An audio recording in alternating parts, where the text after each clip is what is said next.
Danes bomo demonstrirali uporabo tega modrega žajblja. Ta modri žajbelj je tudi prepojen z smolo kopal. To je takole smola oziroma resins v angleščini. Tale modri žajbelj sem že nekajkrat uporabila in se naredi takole zuglenela konica. Zdaj najlažje je, da se bo kadilo lažje prižgalo, da tole zuglenelo konico malenkost na kakšni površini takole potisnemo v podlago, da se ti zugleneli deli malenkost očistijo in se bo potem tudi kadilo lažje prižgalo. To se lahko naredi pri različnih vrstah kadila, pri enih bolj, pri drugih manj. Pač po potrebi naredimo tudi tole, a ne? Čakaj, stresemo. In tule imam že našo svečo, na kateri bomo tudi kadilo prižgali.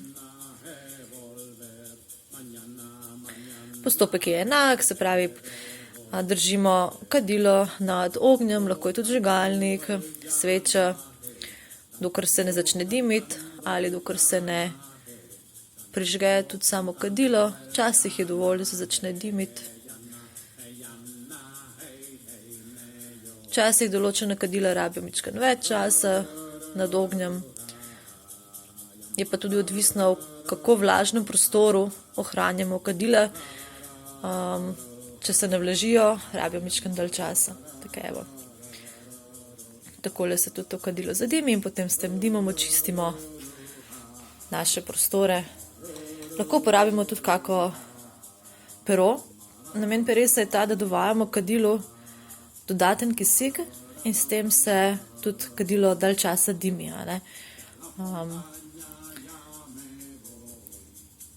In obenem, kad delamo ta ritualček, ta proces, nekako tudi balansiramo vse 4 elemente. Saj predstavlja naše kadilo element zemlje. Če imamo školjko, je to naš element vode.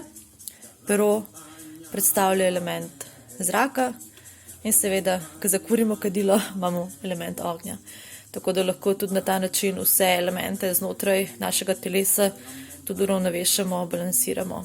Obenem pa tudi vse, kar nam ne služi, s tem dimom očistimo.